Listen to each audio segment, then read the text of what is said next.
검찰은 이 대표에 대한 영장을 청구하면서 징역 11년 이상이 선고돼야 할 중대범죄라고 강조한 것으로 나타났습니다. 대장동 사건 범죄 수익을 은닉한 혐의를 받는 화천대유 대주주 김만배 씨는 오늘 다시 구속의 갈림길에 섰습니다.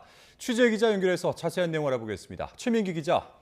네, 서울중앙지방법원입니다. 네, 먼저 이재명 대표에게 청구된 구속영장 내용부터 보겠습니다.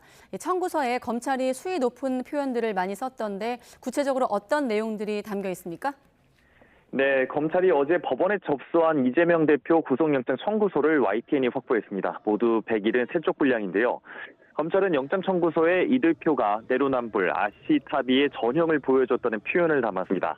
아시타비는 내로남불을 한자로 옮긴 사자성어로 나는 옳고 남은 틀리다는 뜻의 비판적 의미를 가지고 있습니다. 검찰은 이 대표가 민간업자와의 불법 유착 등 범행을 정당화하기 위해 이를 공공환수 또는 시민구단 운영과 같은 외관으로 꾸며 주민을 속였다면서 이런 표현을 사용했습니다. 나아가 박근혜 전 대통령이 구속된 국정농단 사건에 빗대서 이번 사건을 지방 권력을 사유화한 이 대표의 시정농단이라고 지적하기도 했습니다. 검찰은 시민에게 위임받은 인허가권을 흥정의 대상으로 전락시켰다고도 적었는데요. 청구서에는 위례신도시 개발 과정의 비리 의혹 등에 이 대표가 관여한 정황이 구체적으로 기재되기도 했습니다. 지난 2013년 7월 이 대표는 정진상 전 실장과 함께 유 전 본부장으로부터 남욱 변호사 등 민간업자 측이 사업자로 내정돼야 한다는 취지의 보고를 받고 첫 사업인데 잘 해결하라는 지시를 했다고 적시되어 있습니다. 민간업자 측이 시공사로 내정되는 과정을 이 대표가 직접 보고받고 승인도 내렸다는 것이 검찰의 판단입니다. 네, 또 영장 청구서에는 이 대표의 증거인멸 우려도 상세히 적혔다고요?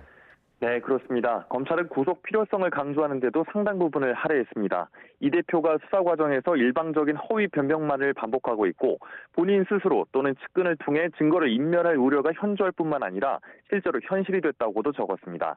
검찰은 그 예로 정진상 전 실장이 유동규 전 본부장에게 휴대전화를 버리라고 한 점, 지난해 9월 김용 전 부원장이 이른바 가짜 변호사를 보내 수사 상황을 확인한 점 등을 거론했습니다.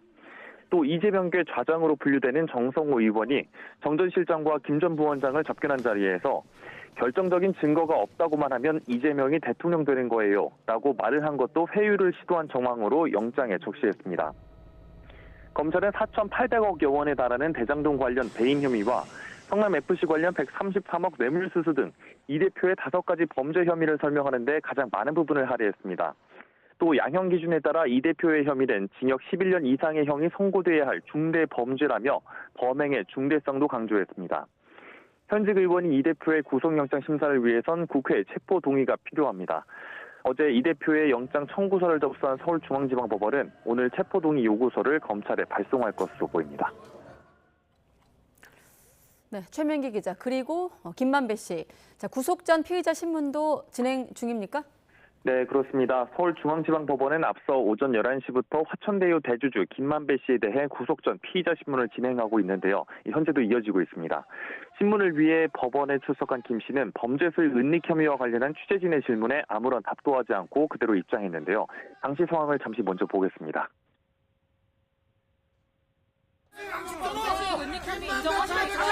50억 클럽을 로비 목적으로 은닉하신 거예요?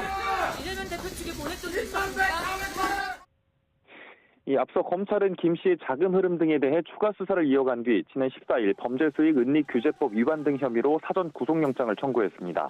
재작년 10월부터 지난해 11월까지 대장동 사업 관련 범죄수익 340억 원 상당을 수표로 뽑아 차명 오피스텔 등에 숨긴 혐의가 적용됐는데요.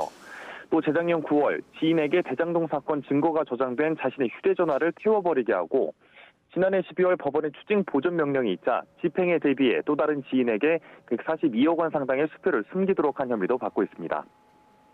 이번에 김 씨의 신병을 확보해야 이른바 50억 클럽 등 각종 로비 의혹의 진상을 밝힐 수도 있다는 검찰의 계산도 깔린 것으로 보입니다. 법원이 구속영장을 발부하면 김 씨는 지난해 11월 구속기간 만료로 풀려난 지 석 달 만에 다시 구치소에 수감되는 건데요. 김 씨의 구속 여부는 이르면 오늘 밤 늦게 나올 것으로 보입니다. 지금까지 서울중앙지방법원에서 YTN 최민기입니다.